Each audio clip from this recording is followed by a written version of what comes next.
I'm Laura Podesta outside the New York City building where a helicopter crashed yesterday, killing the pilot. Ahead, details on who he is and the latest on the crash investigation. A nerve-wracking situation early this morning in Belgrade when a train conductor on this railroad thought they hit a man. 6:32 on this Tuesday. Chet Lim and Missy O'Malley with you. Carson Vickroy has our forecast in a moment. Top story this morning, crazy story here out of New York. Investigators in the Big Apple are trying to determine the cause of a helicopter crash that left one man dead and rattled nerves throughout the city. Laura Podesta reports from Manhattan's West Side. An investigator from the National Transportation Safety Board is en route to New York to begin looking into yesterday's fatal helicopter crash. The Augusta A109E went down on top of a 54-story building in Midtown Manhattan. I felt the building shake. There was a big shake. I thought something was wrong with the elevator at first. The aircraft was virtually incinerated in the ensuing rooftop fire. As soon as you hear an aircraft hit a building, I think my mind goes where every New Yorker's mind goes. The only person aboard was pilot Tim McCormick. He'd been flying for 15 years and was certified as a flight instructor. It's unclear why McCormick was in the air at all yesterday. At the time of the crash, it was raining heavily in Manhattan and visibility was down to just 1 mile. The helicopter was traveling within the heavily restricted airspace around Trump Tower, where no aircraft is allowed below 3,000 feet. It is just too densely populated. New York Congresswoman Carolyn Maloney wants the FAA to ban most helicopter flights above Manhattan. There is absolutely no safe place to land. If you have a problem, it's not safe to crash in the water, it's not safe to land in the streets or on the rooftops. Officials stress this crash does appear to be an accident and not terror-related. Laura Podesta, CBS News. Now, President Trump was briefed after the crash and later called New York's Governor Andrew Cuomo to offer federal assistance if needed. I do know CBS this morning is going to have more on that coming up at 7 o'clock as Certainly. well. It just The very shook- latest it from shook Manhattan. everyone. You know, the nerves were rattled. Terrifying. Yep. Fortunately, Absolutely. nobody on the ground injured, but again, Yeah. our condolences to the pilot's family. Yeah, certainly. Yeah, it didn't Carson? look like good weather's there, so. Carson, beautiful day yesterday. Sounds like the next couple of days we should be okay. Yeah, you got it right. Maybe you should do the weather. No, that's the last thing we need to do right now. Definitely. I mean, you look outside, Chet. I mean, it's absolutely lovely. beautiful. It I mean, is. you It's can gorgeous. see Butte, Bozeman, Helena, Missoula, Great Falls, Billings. You can see beautiful sunrise. Temperatures are in the 50s, 48 for Missoula. We will be in the 70s for Butte today. Temperatures currently in the 50s. Dry conditions expected for both Butte and Bozeman, and I do expect highs right around that 70-degree mark for Bozeman. And I'll give you a little tease. I'm expecting warmer weather, and we'll talk about why that is coming up in my full forecast. Chet and Missy? Because the first day of summer is on its way? Maybe. Okay. I don't know. It's a tease. I Okay, don't know. sounds We'll great. find out. We just wait. don't know. It is 6:35. Here's an interesting story locally for you now. A train headed through Belgrade came to a sudden stop yesterday after something on the tracks caused the conductor to hit the brakes. Yeah, they thought they saw a man, and they thought they hit him. MTN's Cody Boyer has the details. Depending on the speed, it's anywhere from about a half a mile to a mile for the train to get fully stopped. When it comes to trains, they can't stop on a dime, even if someone walks in front of one. According to the engineers, they were proceeding down the tracks as normal. They observed what they believed to be an individual in dark clothing walking on the tracks. They hit the brakes. Central Valley Fire Marshal Bruce Hennequin says the next call went to them. And our crews helped check the train as well as walk the tracks further back.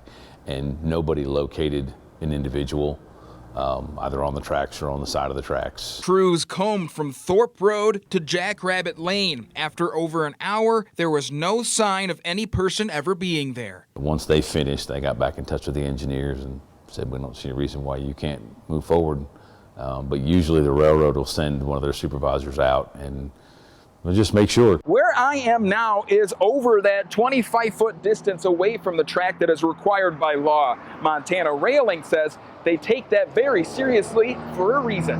Not only is being on railroad property very dangerous, it is also illegal. You are trespassing on private property, and you can be cited. Ross Lane with Montana Rail Link adds even a train like this can sneak up on you. Believe it or not, with modern trains, it can actually be pretty hard to hear a train coming in your direction if you're not at a crossing. It's a reminder, stay clear of the railroad. Oh, it easily could have been a fatality, and it's just a very good idea to stay off the tracks. Lane also says programs like Operation Lifesaver Incorporated help stop tragedies at tracks like this one across the country. In Belgrade, Cody Boyer, MTN News. Let's stay in Montana news here for you. A man charged in connection with the death of a Broadwater County Sheriff's deputy will not be forcibly medicated while the Montana Supreme Court considers his case. A Helena District judge ruled in April that Lloyd Barris would be forcibly medicated in an attempt to make him fit to stand trial. Barris's attorneys asked the Supreme Court to overturn that decision. The court agreed to delay the treatment plan while considering the appeal. Barris's son Marshall fatally shot Deputy Mason Moore near Three Forks in May of 2017, and he was later killed in a shootout with officers. Lloyd Barris, his father, has been charged with 5 felonies, including deliberate homicide by accountability. He was found unfit to stand trial last year. In other court news, the U.S. Supreme Court on Monday agreed to hear a case involving a lawsuit against the Atlantic Richfield Company and landowners in Opportunity, Crackerville, which is near Anaconda. High Court agreed to review Atlantic Richfield's appeal of the Montana State Supreme Court's ruling that allowed the group of landowners' lawsuit to proceed to trial. The landowners claim the company's cleanup of smelter pollution from their soil was not good enough, and they're demanding further restitution. And Constitution began on Monday on a bridge on Nelson Road in Bozeman, and they'll have to shut down the road for most of the week. Gallatin County Road and Bridge Department is completely replacing that bridge. The road is closed to all through traffic between Butch Cassidy Drive and Airport Road while the project continues. It's a well-used route to Belgrade. Crews say if you are planning on going through that area, you will want to plan on an alternative way around that road construction. Construction is expected to be done by Thursday. Mining City headlines. It's not too early to get ready for Butte's 4th of July parade as organizers are asking people to start signing up. The Butte American Foundation, which organizes the parade, has about 25 entries so far, but wants more businesses and private groups. The parade, which is a little more than 3 weeks away, deadline to enter, by the way, June 23rd. And we will be there. It's $30 for a nonprofit to enter the parade, and it's $40 for general entry. Anybody can enter the parade. You don't have to be a business. You can just be a family or something. If you got a cause you're walking for or anything like that, we encourage as many people as possible. People can also sign up for the parade at the Butte American Foundation website or show up at the Butte Chamber of Commerce. The whole KBZK KXF team will be there in force. Absolutely true. We'll be out there that morning as well. More to follow on that. Meantime, this is a great little story here. 16-year-old dog in South Dakota feeling doggone good these days. Thanks to a cool therapy, literally. Reporter Travis Cummings introduces us to Jake. If you can't move, you don't move, and then you can't. Carissa Sieverding worried about the fate of her energetic toy Sheltie Corgi she's had since childhood after he was hit with sudden onset vertigo late last year. He was just laying in bed. He'd look at us, we'd carry him outside, just go to the bathroom, come back in, and just lay there, and he was tired. After not being able to shake back from the disease and being down for a while, things weren't looking up. Anybody that's had a dog or had to go through that knows how difficult it can be to start discussing what was coming next. Sieverding called up her friend Tara, the owner of the Body Spa in Rapid City, who introduced Jake to cryotherapy. So our goal has been to give another alternative to pain management in the Black Hills that does not involve drugs or opiates or any other aggressive means of treatment. In just 3 minutes, a whole body machine fills with nitrogen vapor to drop the ambient temperature to a range of -90 Celsius to -120, creating a dry chill that cues an evolutionary bioresponse to extreme cold. Or for more localized treatment, what Jake uses a cryo machine, reducing inflammation and speeding up healing in a specific area. We brought him in for his first session, and he had his little strut back.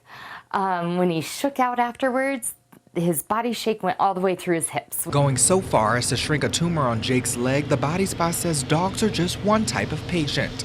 PTSD, anxiety, chronic pain, fibromyalgia, to just wanting an overall wellness, to our athletes who were looking for a faster, easier way to recover as well. And then they get out of cryo and they are able to basically walk without the crutch, without the cane, without the walker. They just move easier. In hopes to prove that the refreshing session promotes the natural healing process. It's a better quality of life that we see from people. It's an attitude change. The comfort level that he has, he's excited. Oh, now each session for Jake is about $40. I've thought about this. I've heard about this. I'm curious about it. I am curious as well. Don't know much about it either, but good for Jake. It's good for Jake. Good for Jake. And his little owner Keep it is so cool. happy. Keep it cool. Keep it cool. It is time for a quick break. In just a moment,